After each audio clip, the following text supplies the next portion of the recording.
Hello out there. We're on the air. Oh, baby, are we ever? I need a deep breath here. I need a deep breath. I'm nowhere near. I'm pretty sure I missed like 10 steps in my morning routine today, but that's okay. That's okay. Holy Aaron, what are you doing? Oh, we got our live audience once again today. I don't know what he's doing. I posted about this on nostr today, but I give Arnie a glow ball, one of the glow balls from Glow Golf. And so it's usually just a white ball. And when you hit it, when there's impact, like when the club hits it, it lights up. What's up, buddy? The club hits it, lights up. That's how that's how it stays lit. So it stays lit for 8 minutes. And so I gave him a ball last week because he likes chasing the golf ball around. He puts it in his mouth, he throws it to himself, and he runs all over this house. And then so he lost that ball. It's somewhere here in the house.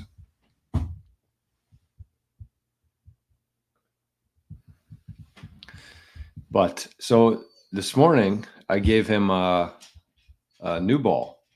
And so he hit it hard enough again. I'm sure we're going to have some holes in the walls here eventually. But anyways, he hit it today. And guess what color it lit up? If you believe in omens, I don't know if you do or not. I do myself. But yes, it was orange. It lit up orange. And as Rock and Roll says, we got the orange hoodie. Orange hoodie. We are so back. Holy. What a time to be in Bitcoin, I'll tell you that for free. It's been a long, hard road. And so I think, there's a lot happening. I got a lot of stuff written down. There's a lot of stuff to talk about here. And so it's very easy to get excited.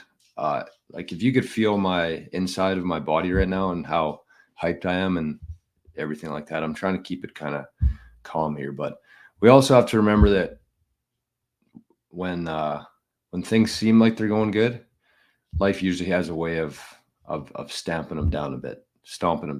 So we got to stay calm. We got to stay cheerful.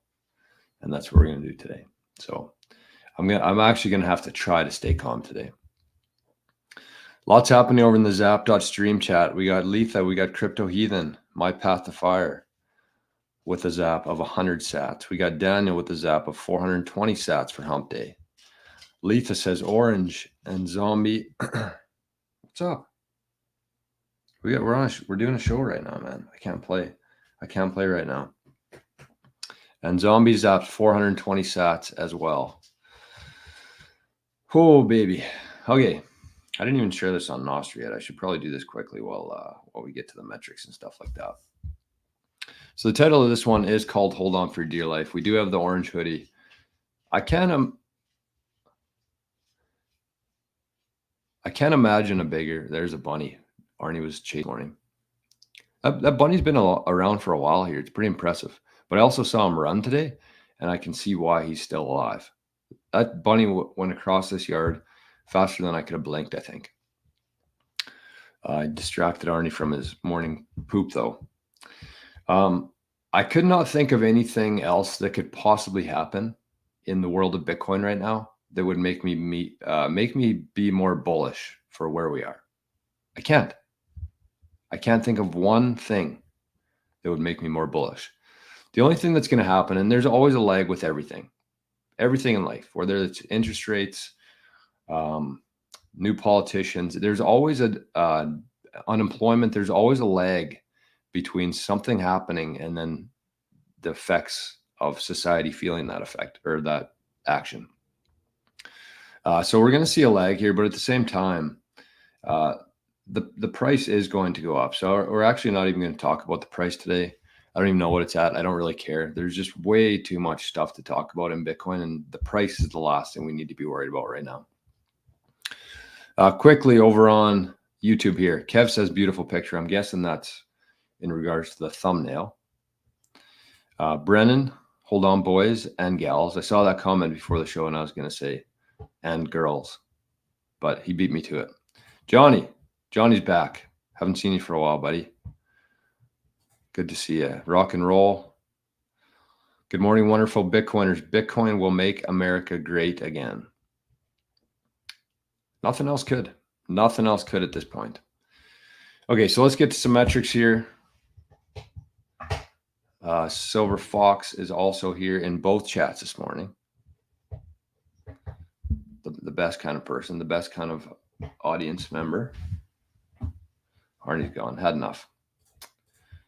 I don't blame him. Poor Arnie. All Arnie has to hear about all day, from the moment he wakes up till the moment he goes to bed, is Bitcoin. Arnie's a Bitcoiner himself. He has his own Bitcoin wallet. Doesn't hold the keys to it himself, but he's got the exposure. Okay, so we're currently block height 847,623. If you're transacting on the Bitcoin Layer 1 network this morning, you're paying about 36, 40, 50, somewhere. You're paying too much, I would say. Unless you have to be moving Bitcoin today, this has kind of been the theme for the last little while. Don't be moving Bitcoin. And if you don't believe me, check out the fee multiple by Bull Bitcoin.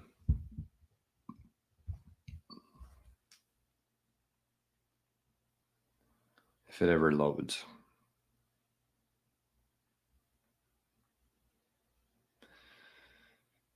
So for the last 365, yeah, average to high.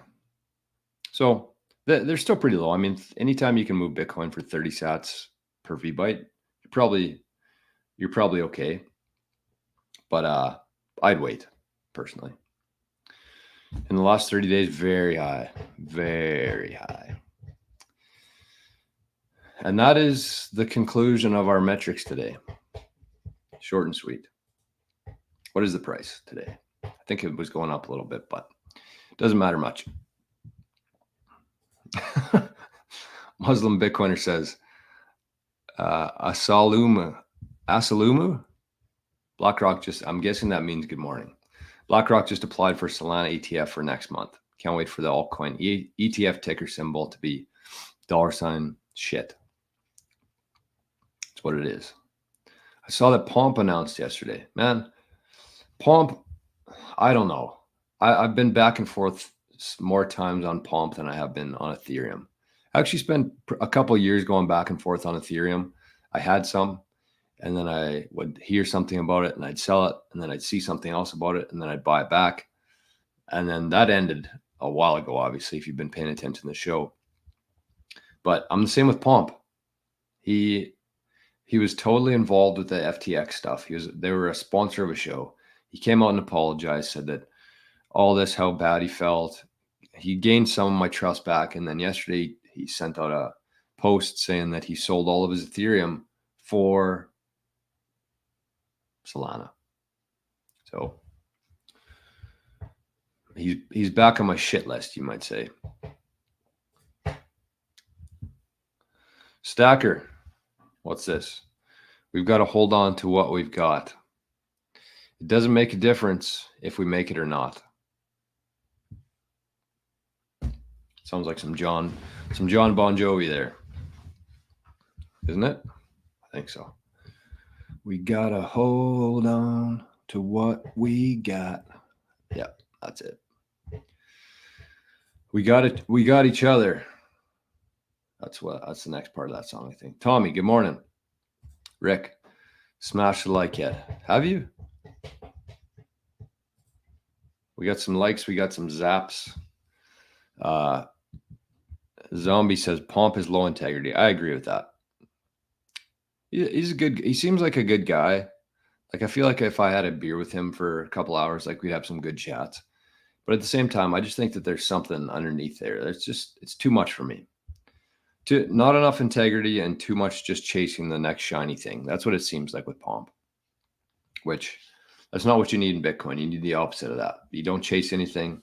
You hold on for dear life. That's a segment if I've ever heard one. Okay, so where do we begin today? I don't even know myself. I don't know. Honestly, this episode might just be a complete shit show. Okay, what happened to my thing here? Every morning I send all the list to the email. Some days I forget to do it. Some days I forget my notepad. But today I have my notepad, but I forgot to send the list. Brennan says, Sly Roundabout Way. Shout out to, what was his name? Francis Hayek. Plus game theory plus nowhere to hide equals we are correct. Doesn't it feel good? That's what I was thinking today. It feels good because we've gone through a lot of shit. I shouldn't say we, like we've all done it together, because the whole thing with Bitcoin is that you have to keep in mind that everybody is at a different spot in their journey. That's why it's called a journey.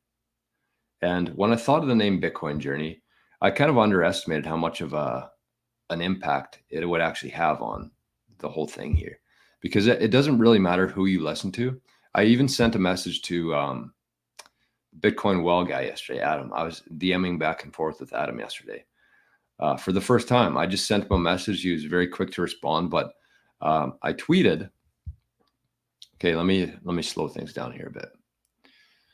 I tweeted, I was signing up for a new account with Bitcoin Well. I've never tried them before. I use Bull Bitcoin exclusively, but I've always heard good things about Bitcoin Well.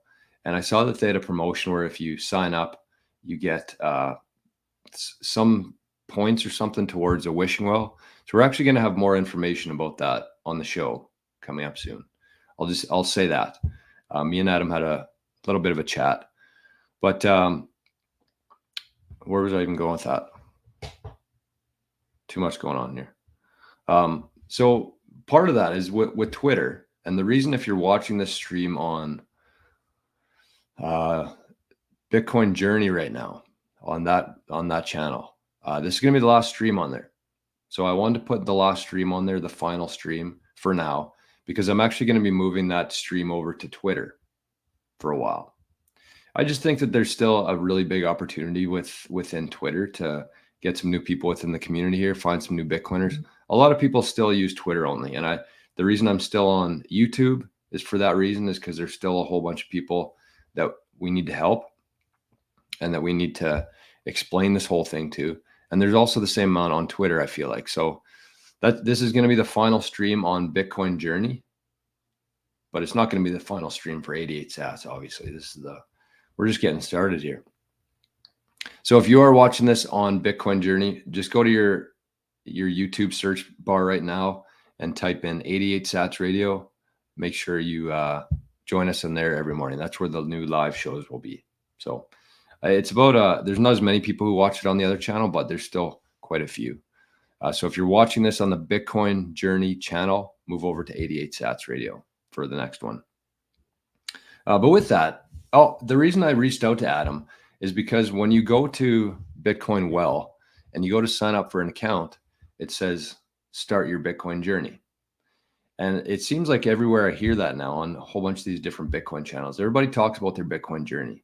And it's true, everybody's in a different spot. But if you've been here for the last 4 years or more, even if you've been here for a couple of years now, like, it's been tough. Times have been tough.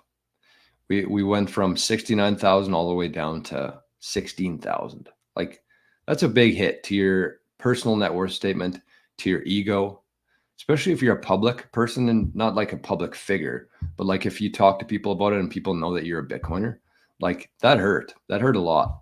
And I don't think that'll be the last time it happens, for sure. I think that we're going to see many more big drops like that. But at the same time, it's nice that everything's coming together right now. I'll just say that.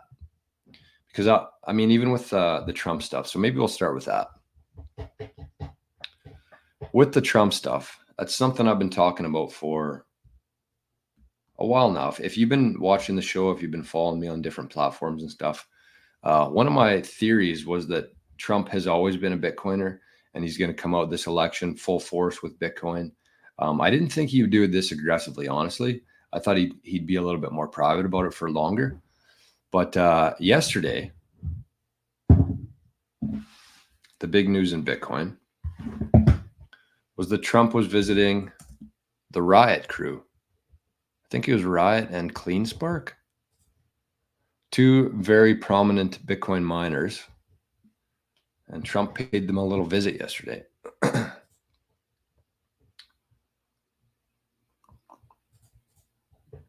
So let's find this.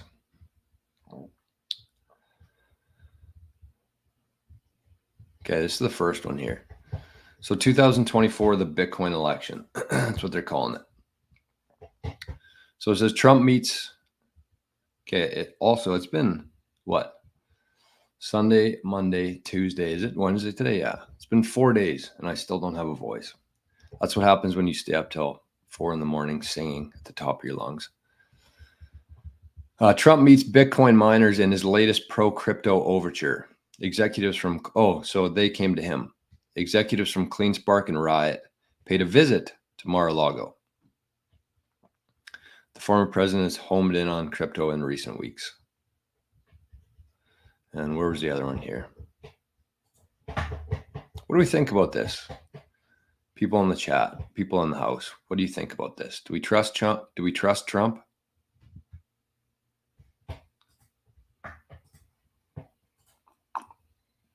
I don't want to say we, I mean you. Do you trust Trump? That's a hard one to say, trust Trump. But this is the cool one. This is the main kind of takeaway for me. So it says, this is from Bitcoin News, a sponsor of the show. It says after his meeting with Bitcoin mining execs, Trump says he wants all the remaining Bitcoin to be made in the USA. So this is his post. I think this must be on Truth Social. Yeah, Retruth. So it says, vote for Trump. Bitcoin mining may be our last line of defense against the CBDC. True.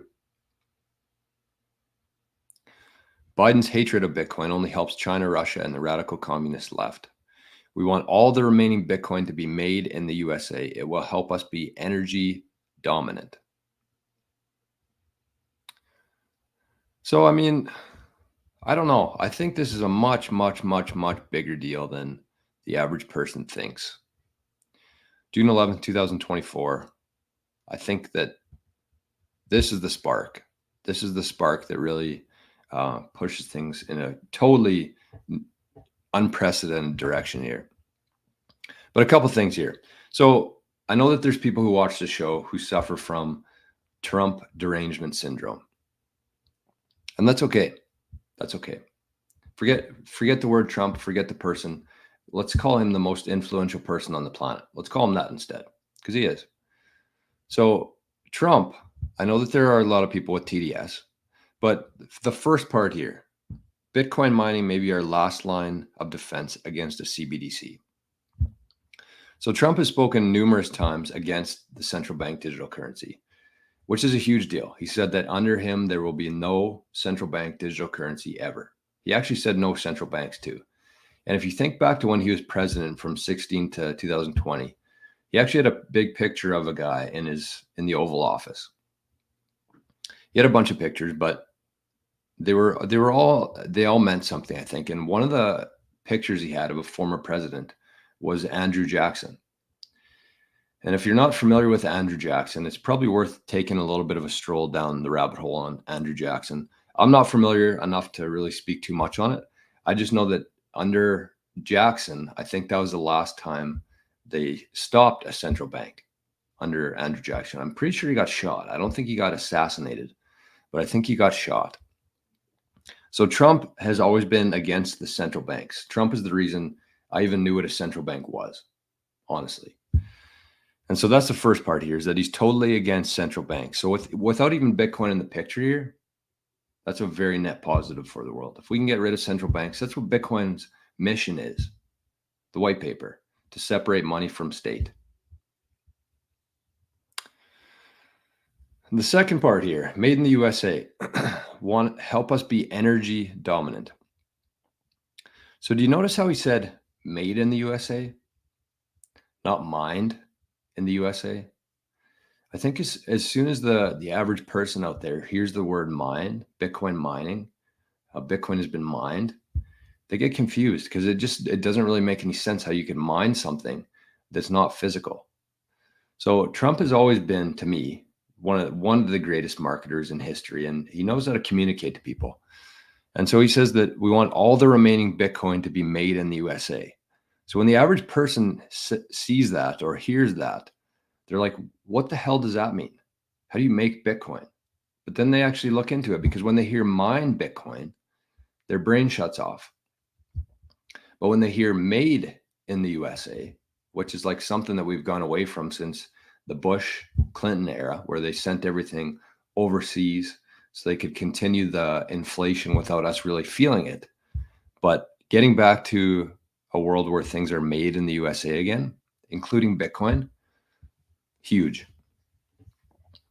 So that's the news for Trump today. Sorry, I missed a bunch of messages here. Too many. Okay, let's take a little bit of a breather here. We need one.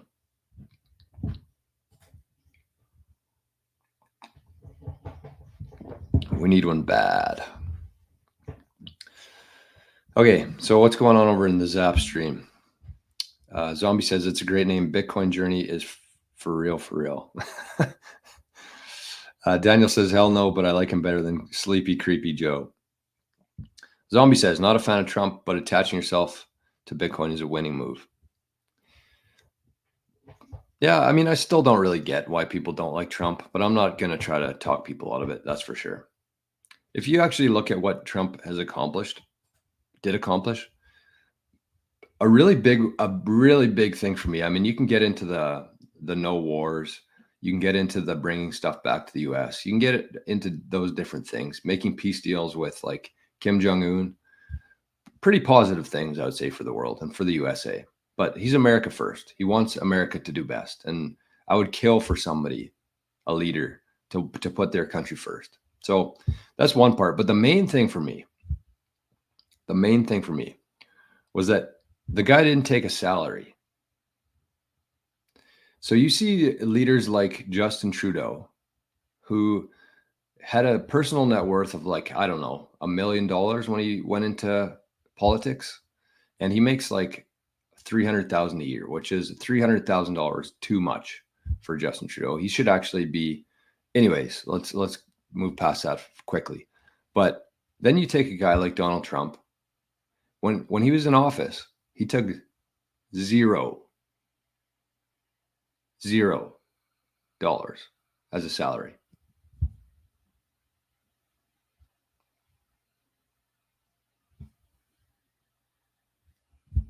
Zero. How could anybody argue that? How could anybody argue that?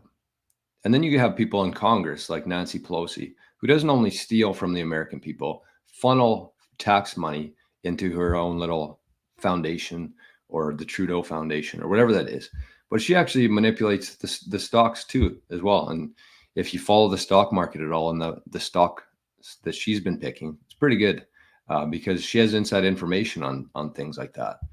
And so a completely different direction in terms of stealing from the taxpayer, putting Canada, America last, selling them to China. You have a guy in here who wants America to succeed, didn't take a salary, started zero wars. I don't know what else you could possibly want from a guy. And now he is a Bitcoiner.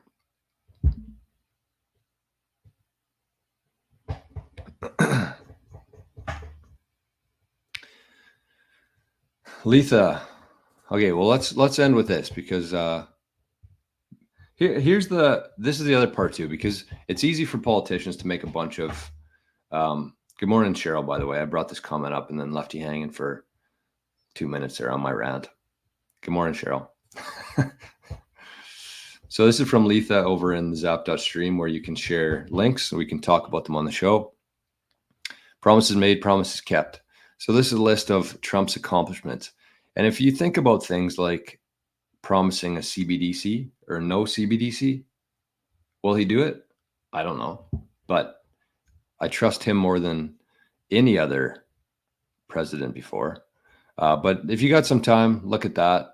There's a list of the things that he did while he was in office. I don't know. I can't understand why people don't like him. But anyways, doesn't matter. That's the thing. Trump, the ETFs, these things are only going to accelerate Bitcoin. Bitcoin would have survived either way. And I talked about that briefly on the show yesterday as well. But Bitcoin would have survived. It's just how fast do we want to get it to the mainstream?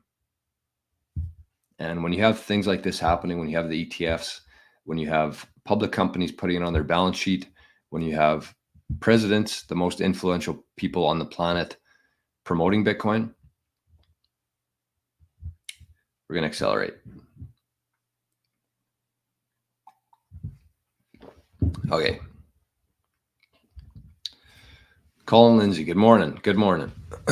Okay, I very much apologize here for the backup, the log jam and comments here. Hey, Brett. Working out in Brandon today. Should have brought my clubs, sticks, and played a highway tour around to make the trip worth it. Yeah, you got a lot of good courses there in that area for the highway tour. Good to see you, my friend. Are you going to be in the golf pool this weekend? Sats pool? Okay, let's I still haven't 26 minutes into this thing. I still didn't make the post on Nostr. Okay. Do this quickly and then I'll think about it again. Oh, I did see a new video out this morning from what Bitcoin did from, what's his name here? Eric Voers. So we talked about Eric on the show a couple weeks ago. I forget what he was the founder of, but anyways, he was on a debate against Peter Schiff recently. So I'm very interested to listen to that one today. It's called Bitcoin and AI. Okay, what else we got here in this shit show of a show today?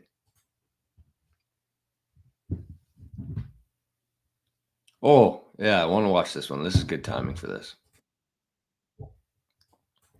So this is kind of an older video here, but I think it actually ties in pretty well with what we were just talking about there.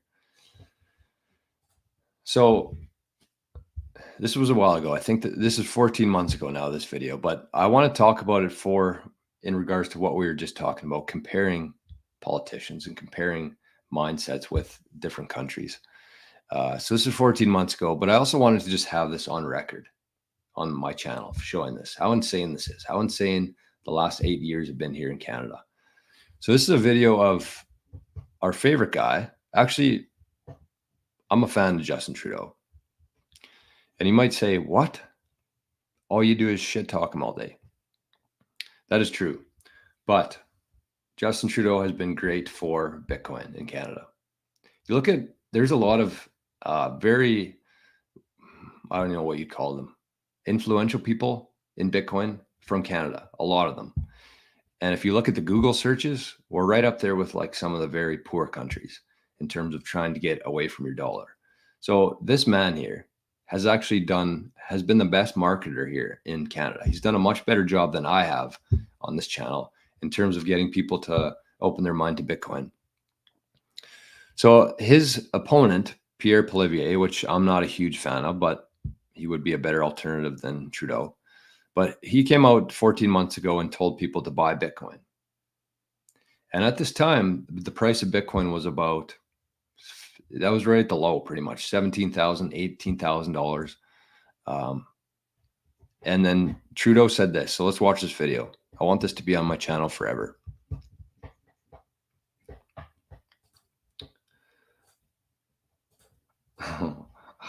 It actually makes me physically ill to listen to this man talk, or man, whatever you want to call him. Wouldn't call him that, this person. So it says 14 months ago, Justin Trudeau mocked Pierre Poilievre for telling people to buy Bitcoin. Bitcoin is up 215,000%. No, 215%, sorry. Feels like 215,000%. Here we go.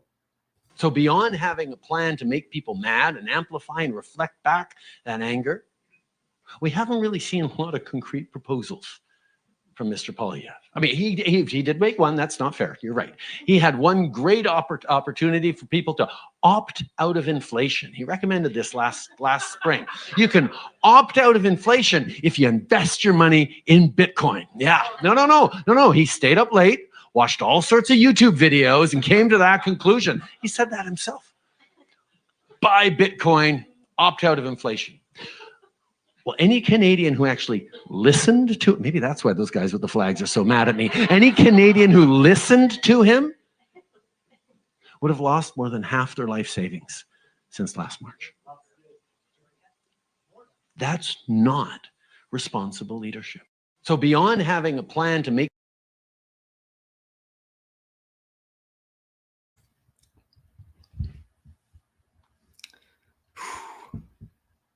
That's not what I needed to see this morning, honestly. I didn't need any more stimulation.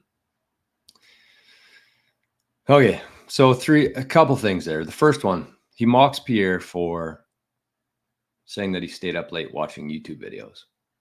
And I feel like that's something kind of along the lines of like conspiracy theorists. They almost look at that in a negative way, that people are educating themselves on YouTube. Because what's the alternatives? If you want to learn something, you go to the school system, you go to college, you go to university. Guess who's paying for that? That guy. You want to listen to some news, catch up on what's going on in the world? Guess who's paying for that? That guy. So yeah, I understand why people are looking on YouTube for information, because all the things that come out of the state-funded programs are complete bullshit. And people are aware of that now. So that's the first part. What else was there? What else did he say in there? There's a couple things.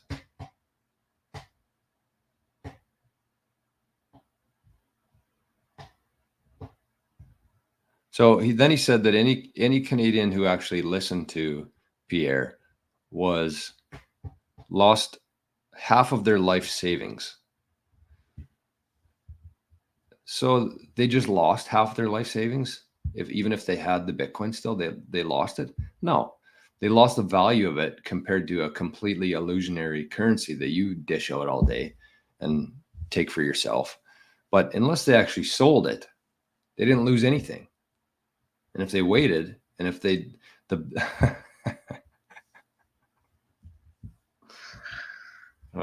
is going to be pretty poetic today, I think, when I cut off my backup channel and then I get kicked off of my main channel here. But it's pretty poetic there, the whole thing. And I think that the best advice you can take from anything on this channel, the best advice you can ever take from this channel, is that whatever guys like Justin Trudeau say, if you do the exact opposite of that, you're going to do pretty well in life. That's it. Very simple. Whatever they're telling you to do the exact opposite of that, and you're going to do pretty well for yourself. So that was Justin Trudeau. He hasn't commented on Bitcoin since then, and I wonder why. I did see a comment here. By the way, good morning, Ninju. I did see this comment here. Chico in the van. Dumped all my shit coins yesterday for more sats. Timing couldn't have been better. And then Django says, sold all of my Ethereum for Bitcoin. Oh, almost choked. So those two things there, like, I mean, I've put out some videos as of late talking about Ethereum, talking about the altcoins. And I've taken a lot of shit for that in the comments of YouTube, which isn't a huge deal, but still kind of a pain in the ass. But anyways, like seeing things like that where people trade their altcoins, their Ethereum for Bitcoin. I have no idea if it was because of a video on this channel or not, but that's the whole point of it, is because I feel like a lot of people are holding those coins with the wrong intentions and waiting for the fiat price to go up when the only thing that matters is the Bitcoin price. That's it. Bitcoin is a scarce asset with a fixed supply. Everything in the world is going to be measured in Bitcoin. So, and everything in the world will continue to fall in value compared to Bitcoin. So there's really no reason to hold anything else.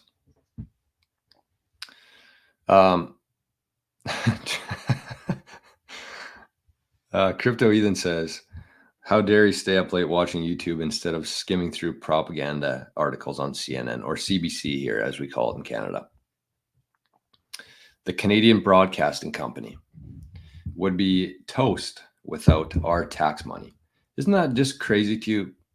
You could just point to about 100,000 different things in the world right now and just think about them for like 5 minutes. And you'd realize how backwards the world is right now. Like a business like CBC, I don't know if CNN's the same kind of thing, but CBC receives the majority of their revenue from the government. That's literally state-funded propaganda. And if CBC didn't have the government backing them, they would have failed long ago because nobody really watches CBC. They used to rely on like ad revenue to keep their channel going, but nobody watches anymore. So nobody wants to advertise on their platform anymore. And so the only thing that's propping them up is the government. And you can point to about, like I said, a lot of different things in regards to that, including the stock market. A lot of people don't know that about the stock market and the plunge protection plan that was put in, where if the stock market crashes hard enough, then the government steps in and buys the stocks. Does that make any sense? No. Oh, I wanted to show another video today. I don't know if I sent it to myself or not.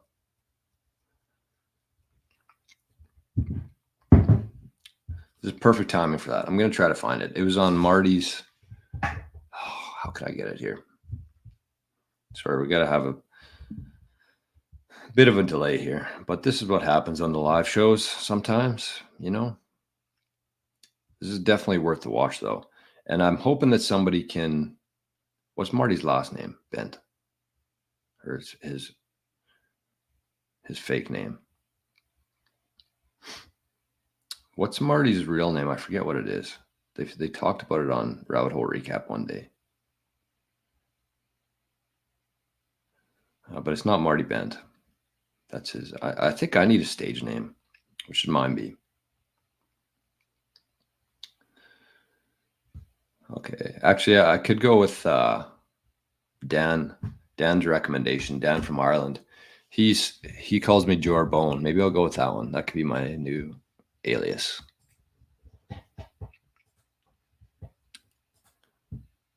Okay. Video has been sent. If I had a producer here like Marty does, then I could just tell. What's his name? Logan?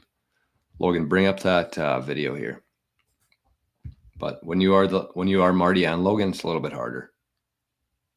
And of course, it's taking forever to send. Oh yeah, let's check on some chats here. Also, shout out to the Grinder, my man, over in Zap.stream. Zapped 121 sats in Good Morning, Future World Leaders. It's a heavy statement. Okay, I guess it's not going to send here or what?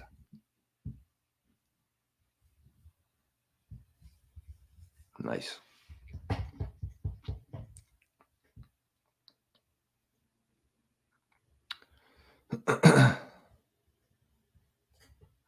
Daddy-O says every president that has tried to take down the bankers either got whacked or attempted to be whacked. Yeah, a big one. Big one. A guy who tried to end the central banks and come up with his own silver dollar got whacked. And yeah, this is actually a really good point here from Ian. It says let's transcend the talk between left and right. We are not voting our way out of this. I agree with that. I can fully agree with that. But at the same time, I do believe that there are factors politically that can accelerate Bitcoin or really hinder Bitcoin. And it seems like we're moving in the right direction for this to be accelerated. Okay. There we go. Finally sent.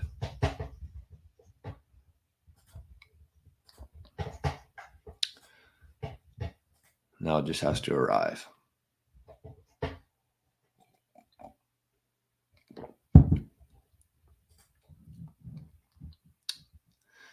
This is, yeah, there's a lot of different theories on Fauci as well. Fauci said he didn't fire Fauci, so I look at him with a side eye, which is probably fine. I mean, you should look at any politician with a side eye. Let's be clear with that. But here's, I don't know how far I want to get into this on the show, honestly. I have my opinion on Fauci and everything that happened there.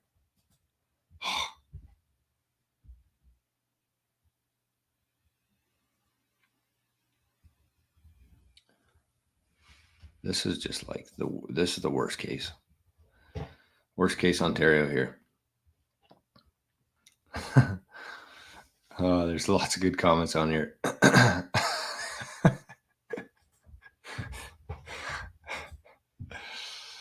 Okay, I don't know what to do here because you can't really go on Twitter anymore and just search for people unless you're signed in, and I'm not signed in on here. Okay, we're going to put this on the back burner for right now. I apologize for this. This has kind of been a bit of a shit show this morning. Okay, so Bitcoin nostr newbie says, I heavily believe we could have a platform of decentralized applications without needing a coin like Ethereum. Would love to see a cypherpunk like ecosystem society where Bitcoin is used for spending while having decentralized apps for specific use cases. Yeah, I agree. And then he says, he or she says, also the whole pre-mine made it not fair to launch, which made it very scammy. Yeah, that's the thing about the altcoins that I think a lot of people don't really understand is the pre-mine there. So with every other coin other than Bitcoin, basically what they did was they did a pre-miner, like a ICO, like a launch, similar to like a stock would. So whenever you have that stuff happening, the exact same thing happens in like the investment world of stocks. So I start a company here. I have this really good idea. I have this new patent that's going to cure,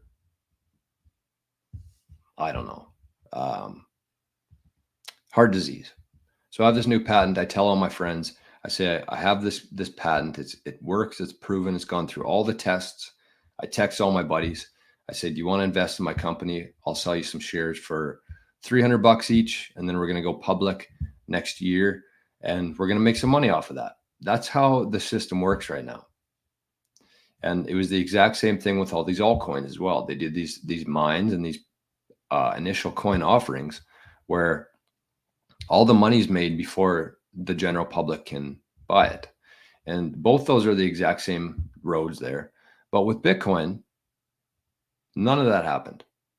Every single Bitcoin that has been mined, or as Trump says, made, has been done so fairly because every single Bitcoin was mined using energy. In order to get Bitcoin, you had to plug into the network, you had to solve the block equation, and for that, for providing energy and securing the network, you were rewarded with Bitcoin. Nobody sent Bitcoin. Satoshi didn't say, text Hal Finney and text Elon, as some people like to think. He didn't text him and say, I have this new thing called Bitcoin. It's pretty cool. I'm going to send you a couple million, and then we're going to tell everybody about it, and then you can sell them to your friends for a much higher value. That's how the world works right now. That's how the financial system works right now. But with Bitcoin, none of that happened. And that's why it's not a security, because there was no pre-mine. There was no ICO.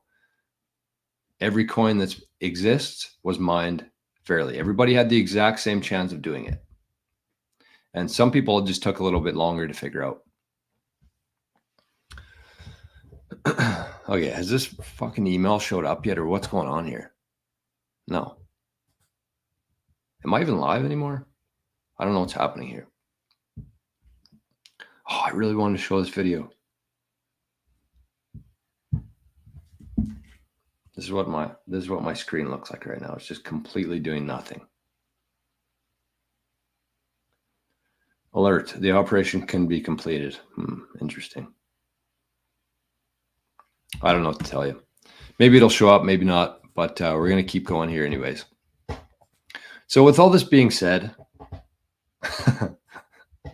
I do have some actionable things that some take-home advice here for you. Grinder says, Jor, what's your opinion on chow mein tokens on Bitcoin? Honestly, I don't have enough of knowledge to talk about it or really have an opinion on it either way. It seems like a really good thing to me. It seems like you can use eCash, and this was actually designed way back in the 90s, I believe, this chow mein eCash by a guy named Chow Mein, I think That's his name. But it seems like you can, using blind signatures, you can send in Bitcoin or you can swap Bitcoin for this eCash, and you can swap it back and forth using blind signatures. And then when it comes out the other side, nobody knows where it came from. Not even that mint there. So to me, I could really see that that's the way that we evolve into, and that would be best case for sure. And one of the things that a lot of people complain about within Bitcoin is the privacy aspect of it. The fact that if you send somebody Bitcoin, they can go back to your address, they can see all your transactions, they can see your balance in there. But if you get rid of that, if you send some Bitcoin to an eCash wallet and then you send it to somebody else, they have no way of knowing where that came from. And I think in order for Bitcoin to actually succeed and to get people to use it, first of all, it has to be really easy, which is not yet.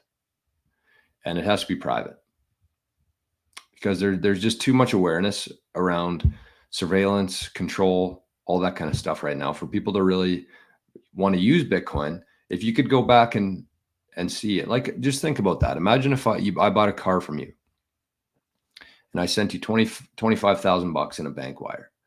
And after the wire goes through, you could actually go back, you can click on my account number, and you could see how much money I had in the bank right now. And you can see every transaction that I've done for history, for my lifetime. It doesn't make any sense. But that's how Bitcoin works. Bitcoin layer 1 works. So when you have things like Xiaomi eCash, for privacy, it makes a whole lot of sense to me. And it's very cheap to send too. That's the other part of it.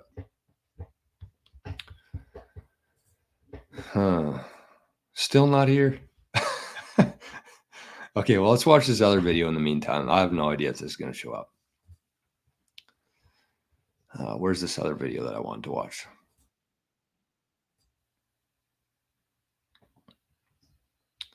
So last week on the show here, we talked about, there's a show we did called Bitcoin is Healthy, or Bitcoin is Healthier, talking about the fact that Bitcoiners are, from my experience anyways, seem to be like really aware of their health, of their finances, of self-improvement, the whole thing. Proof of work. I think proof of work is the key there. The whole world wants everything so quick, overnight, and life hacks to everything. Whereas Bitcoiners kind of take the opposite approach to that. And they want to look at things at a longer lens, longer time frame, and put in the work in order to get the rewards for it. So then I saw that this what's this guy's name? Ian Carroll discusses Bitcoin. He was on TFTC last week with Marty. And this is a 1 minute, 36-second clip, kind of saying the exact same thing in a different way, but he kind of takes a little bit further. So let's watch this quickly.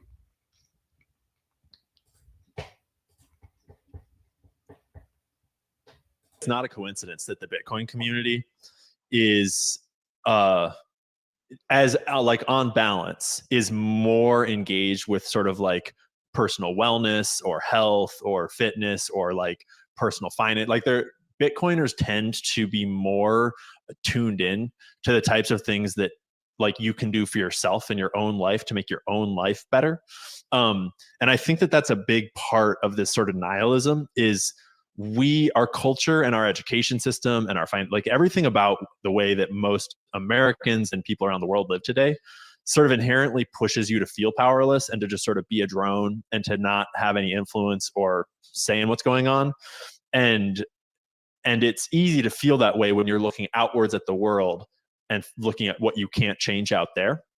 But the moment you start to look at your own life and think about like what you can do for your own health or do for your own happiness or do for just to like shrinking that bubble down can help that optimism immensely, because the world has always had a million horrible things and a million good things. It's like, you know, we are 8 billion people all going through this experience of life together.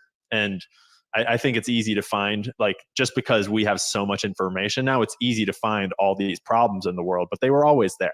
Like, and in a lot of ways, it was probably worse before because no one knew about them. So it was like smooth operation for all these people that were trying to control things. And now, like, yeah, we know about more problems, but knowing is, you know, the beginning of solving. So.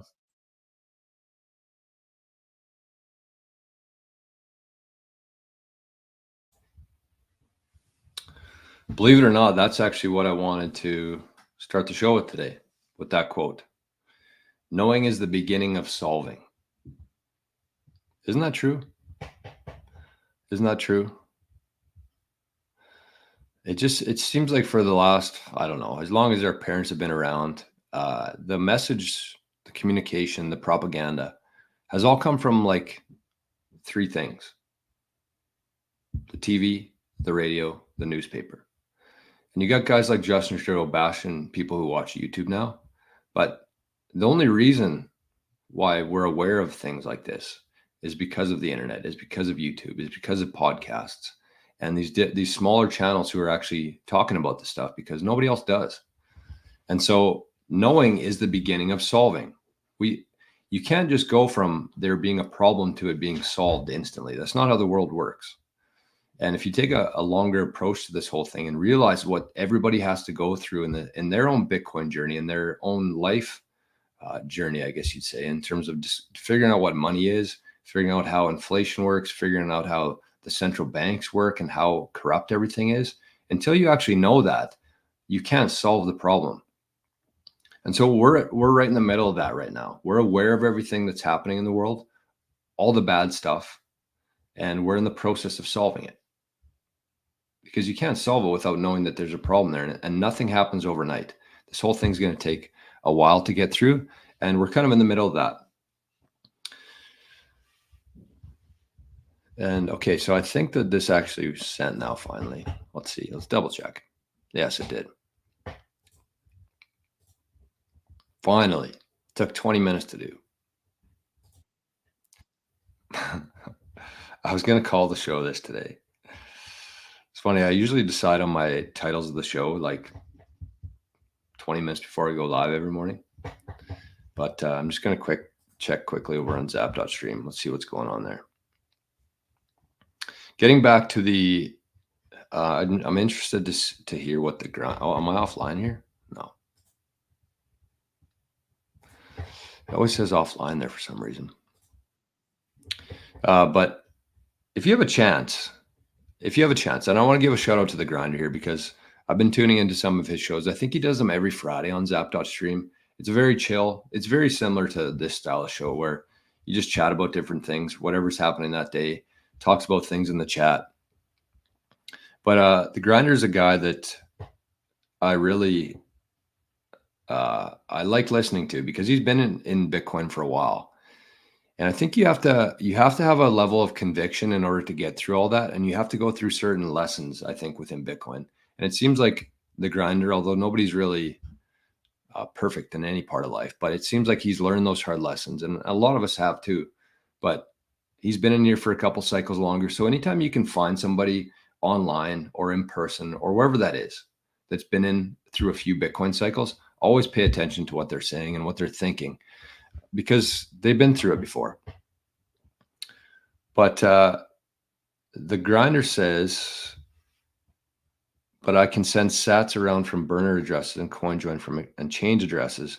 And for more obscure stuff, we have other currency like Monero. Somebody also asked me to talk about Monero. I just don't think that there's enough of people who use it for it to be even relevant. The thing with Bitcoin is that you need to have a network of people using it. And that's the reason why Bitcoin is going to be the most used coin, not only for the proof of work stuff, the decentralization aspect of it, but it's because people actually use it. People are aware of what Bitcoin is. If you asked 100 people on the street if they've heard of Bitcoin before, probably 95 out of 100 would say yes. If you ask the same people if they've heard of Monero, maybe 5 might, maybe. So you need a network. Life is just a network. We're all just nodes in this Bitcoin network. And in order for things to succeed, you have to have actually people who use them to continue it going, right? So to me, Monero, even though it is probably a good thing for like privacy and stuff, I think that that's currently being solved on Bitcoin already with eCash. Okay, so let's watch this video here, and then we're going to leave with a couple things that I just want to say before we go.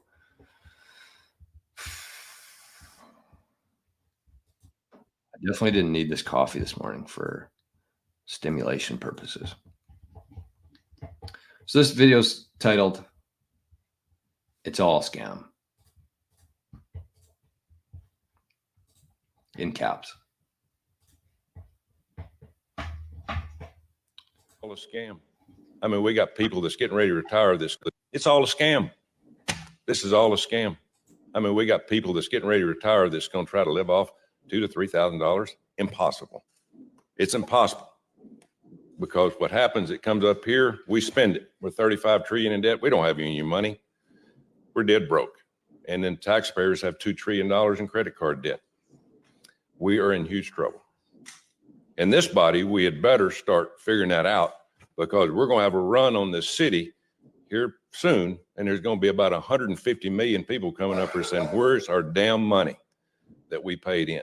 I could have put my Social Security money 40 years in tax in the market and probably be worth 8 to 10 million today.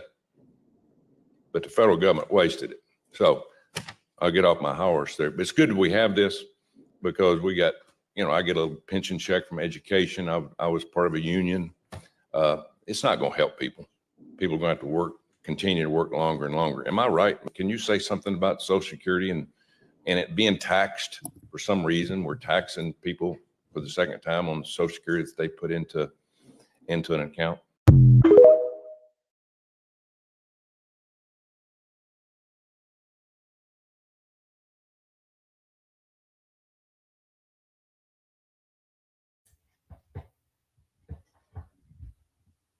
It's all a scam, folks. It's all a scam. And once you get to that point of understanding that, that's why it's like when you get into Bitcoin, you have to have an open mind to get into Bitcoin. But once you're there, it's like nothing else really matters. And I was going to do a show, and I'll probably do it later in the week, about how once you get into Bitcoin and once you actually put in the time to understand it and realize the implications of this thing, nobody like says, nah, I've done, 500 hours worth of homework and research on Bitcoin, but it's not for me. I'm going to go back to the fiat system where they got $315 trillion worth of worldwide debt, 35 trillion in the US alone. I'm going to go back into that system. It seems like the place to be. But here's the thing, because people are becoming aware of it now. They're talking about it in Congress. I don't know when that video is from. I'm guessing it sounds like he's from the US. But people are aware of it now.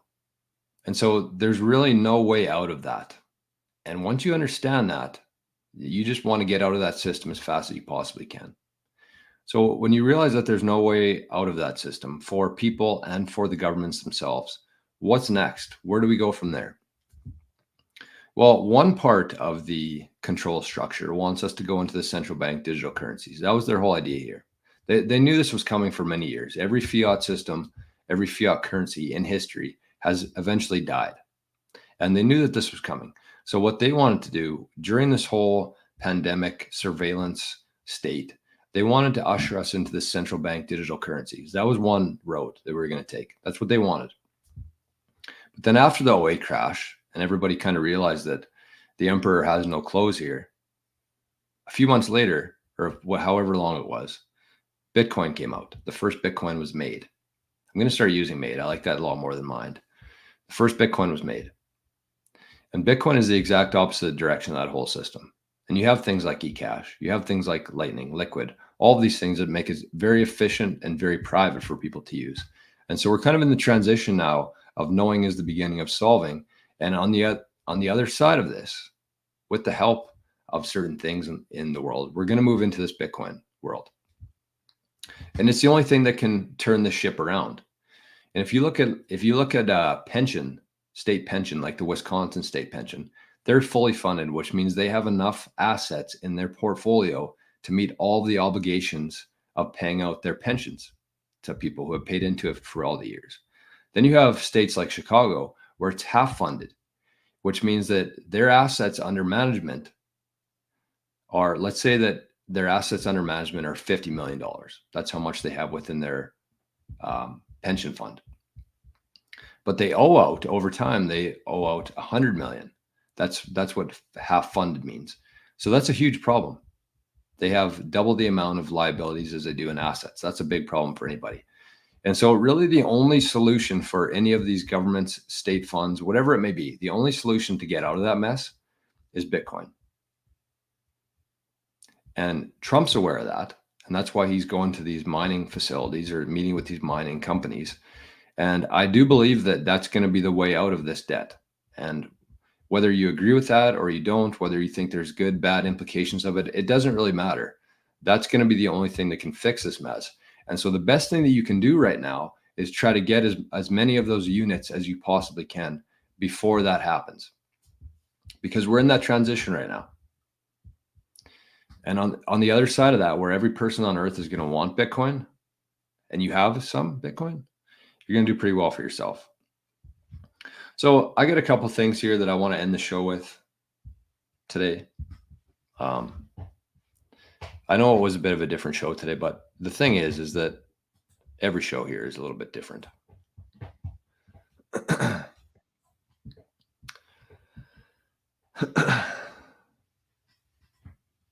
So, I mean, this is a good point here from Daniel, and I missed this one before.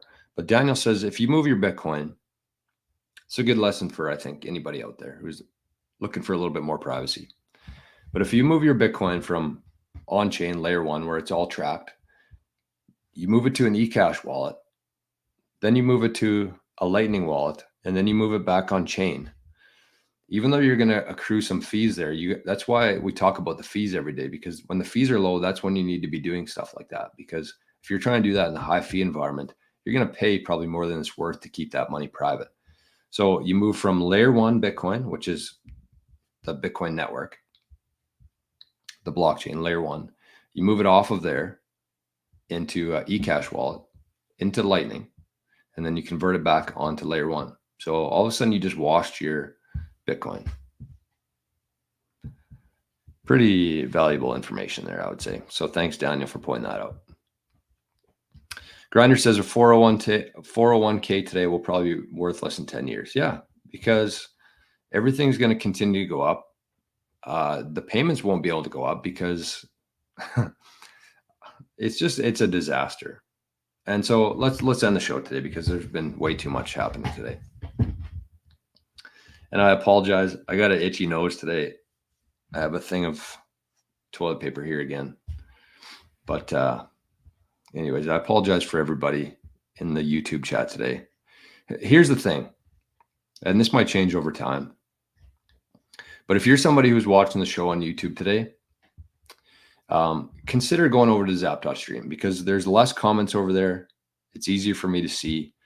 And if you really want your message to be seen, you can add some zaps to it and then it highlights it on zap.stream. So consider that going into the future here. If you're in the YouTube chat, it's really, who knows what this channel's, what direction it's going to go in terms of the people in here. But consider going over to zap.stream. Leave YouTube, leave the centralized stuff, go over to zap.stream, and that's where the Bitcoiners hang out.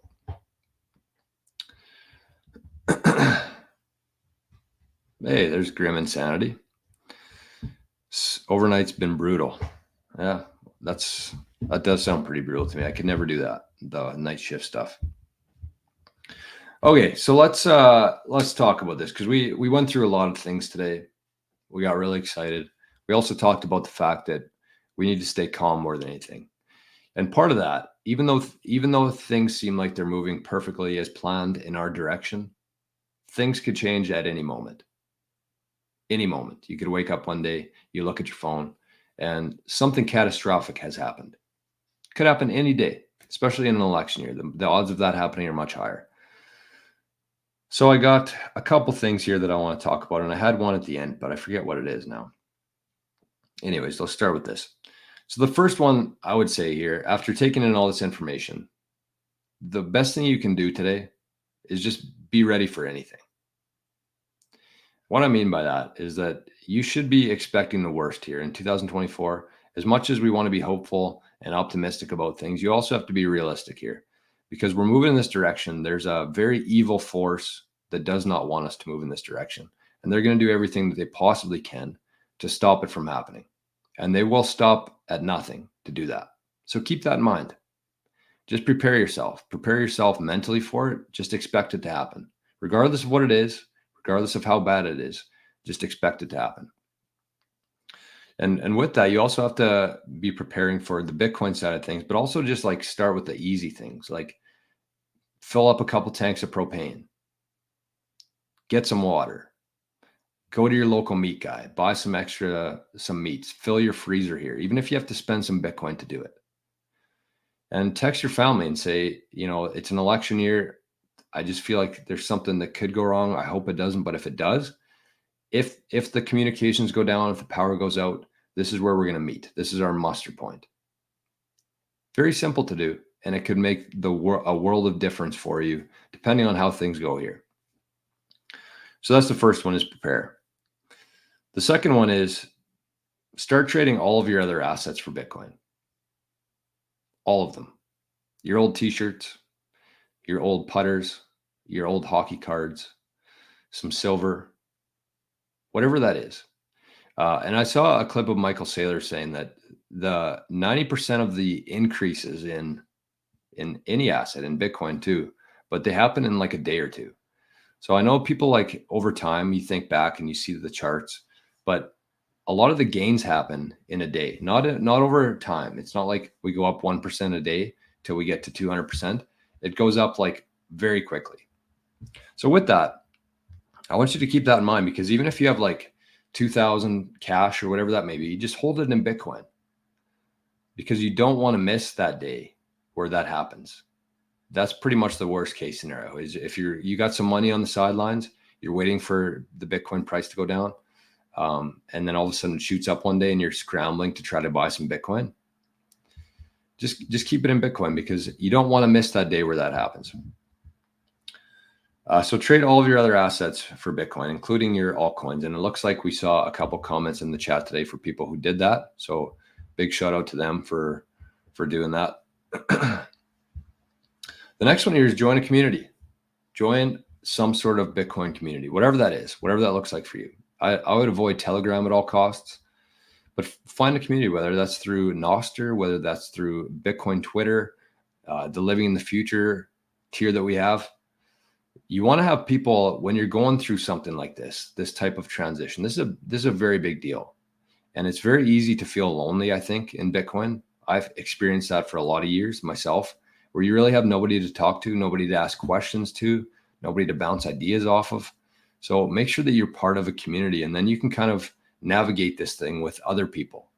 That's important, because I think there are a lot of Bitcoiners out there, they don't even have like their spouse that they can talk about Bitcoin to. So consider joining a community, whether that's through Nostr, through any other way. But we have a very good one called Living in the Future.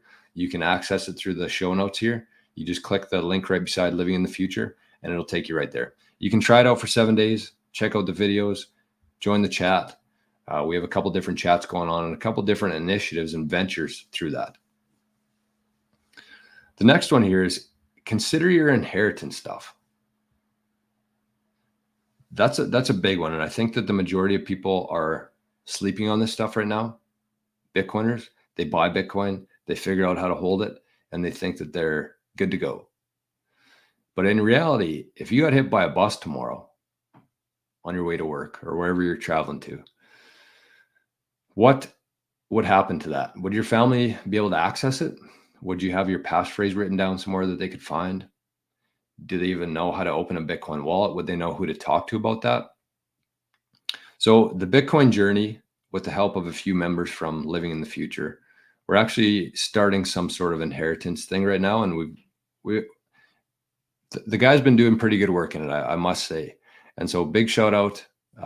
You know who you are over there. I don't know if you're in the chat or not today, but I'm pretty excited about it. That's kind of that was the end goal for this whole channel, for this whole thing we're working on here, is to be able to help people protect their Bitcoin and pass it on to their family members. Because not only are you taking your life's energy, everything that you've worked for in your life, that's what money is essentially. You're taking your life energy, you're putting it into Bitcoin, but you also have to factor in all these hours and all this time you've spent learning about Bitcoin, learning how to buy it, learning how to store it, learning how to move it back and forth. And you're going to see that all wash away if you don't do something about it. So unfortunately, I don't have anything to offer you at this moment. But if you're somebody who wants, we're doing like a little pilot run here in the inheritance stuff. It's going to be pretty cool. We're going to have different keys in different countries. It's going to be pretty awesome. So if that sounds like something that you've maybe been sleeping on, just shoot me an email and say, I'm a little bit worried about my inheritance stuff. I'd like to hear a little bit more about it. What kind of services do you guys have? And then once we're ready, we'll either put you in the test run or the pilot program, just to make sure that we have everything in place before we actually make it available to the public. Or you can just be ready for it and we can send you information when it's go time. And the other one here is just sit back and enjoy things. Like you're here, you've done the work. Hopefully you've got through the preparation, you have some inheritance stuff in place. But once you get to that point, the best thing that you can do is just sit back and enjoy things. Because the world's on fire right now, and there's going to be a lot of pain for a lot of people. There's going to be a lot of pain in our lives as well. But the best thing you can have right now is Bitcoin. And if you think about how far ahead you are from everybody else right now, like 4 years ago, you could have taken a very small amount of your savings for the majority of people, especially who've been working for a while. And you could have bought one Bitcoin for $5,000 or $6,000, one Bitcoin. 4 years later, it now takes $100,000 to do that here in Canada. $100,000 after tax. That's how much it takes to get to one Bitcoin now. So if you're thinking 4 years from now and you're sitting on a couple million sats, people who aren't here in Bitcoin yet are going to go through the exact same struggle and thinking, wow, that person has 2 million sats or 3 million sats. How did they ever get that? But you're already here. So now you just kind of get to sit back. You get to relax a little bit. You're good. And I had one more, but I forget what it is now. That's okay. We had a good show today. And I just see that the grinder's up to 121 sats over there as well. So big shout out. I see the Great Gazoo in the Zapdot stream, my favorite name on there. So that's it, folks. That's it. We brought out the orange hoodie today for the orange man himself. I don't know. If you believe in that kind of stuff, like the whole orange man, I don't know. It just seems like too much coincidence there. Believe it or not, doesn't really matter. Doesn't matter what I believe either.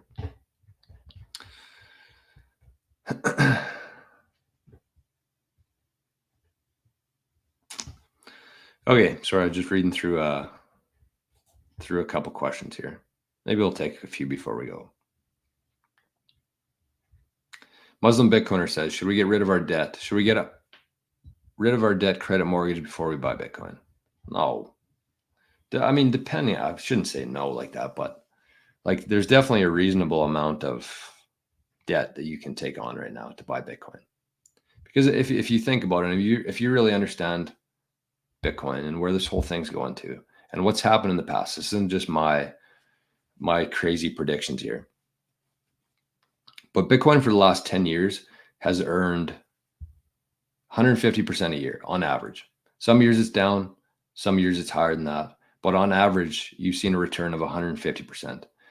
So you put that up against your mortgage, you're paying 5 or 6% a year for that mortgage, for that debt. And you're making 150,000 or 150% in Bitcoin. So there's quite the spread there in terms of how much further you're getting ahead from things here. So there's a responsible way to do it. Don't get over leveraged where if Bitcoin crashes and you're gonna have to repay all your debt and go into bankruptcy. I mean, at the same time, it's like,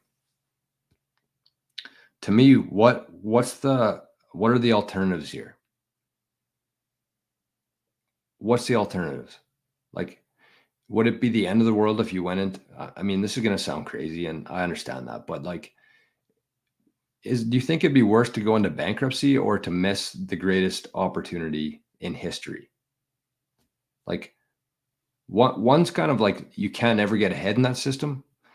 you might get into some trouble. It might be some short-term pain, but the flip side of that is you miss out on the greatest opportunity to change the direction of your family forever. So I wouldn't take out a huge amount of debt that you'll never be able to pay back if Bitcoin happens to go down for a while. There's a responsible level of debt that you should be taking on right now to buy Bitcoin. That's all I'll say.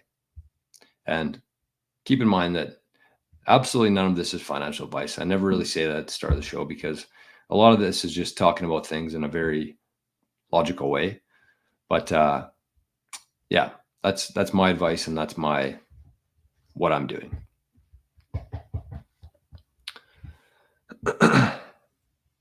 And this is something that the Grinder talks about on his channel too. Stop buying stuff through debt. You don't own it anyways. And that's a good point. It is. And depending on what asset you have, like if you go into debt to take out a car, first of all, you don't own it.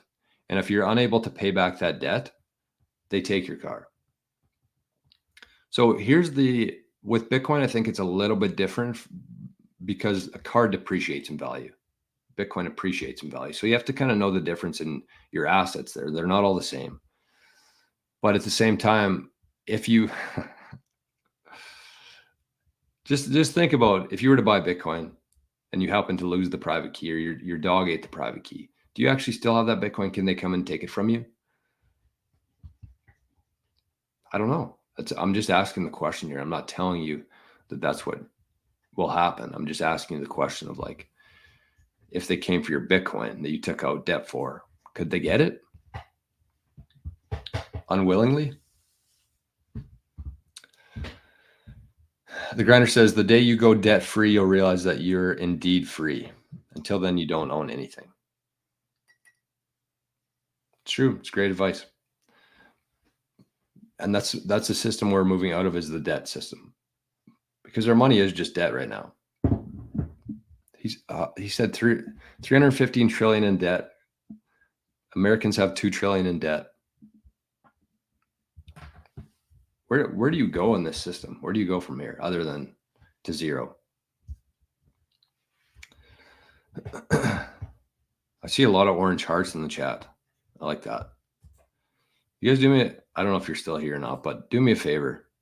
After the show ends here, just leave a bunch of orange hearts in the comments. Let's get this video in front of more. I feel like more people need to see this and really understand where Bitcoiners are coming from here. Because the media and the narrative around Bitcoin and Bitcoiners is very negative. They think that we're here to simply get rich, and that we're very greedy and scammy, pyramid schemey. So let's get this video in front of more eyes. I think a lot of people really need to understand where we're coming from here, because a lot of people would be on the exact same page as us. Without Bitcoin in the equation, there's a lot of people right now with a mind that's being open to what's happening in the world. So that's my ask for today. And I very much appreciate all the zaps over there, more than you guys would ever know. But the ask today is just, once this video ends, go into the comment section and just leave a bunch of orange hearts. And let's get it in front of more people. So with that, I hope everybody has the best day of your life today. And there's lots of orange stuff coming in here now. But do it after if you don't mind. Help get this video in front of more eyes. Because some of them, it's very hard to make a live video go viral, but we can do it. So with that, I hope you guys have the best hump day of your life today. As I say every Wednesday, I hope you get a hump in today at some point or tonight. And that's it.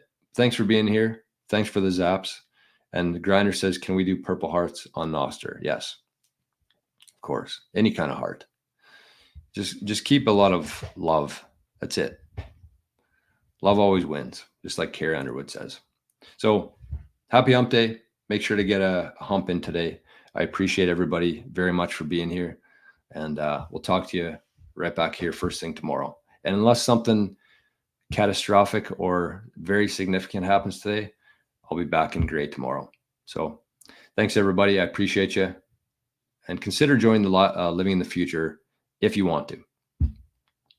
Bye-bye.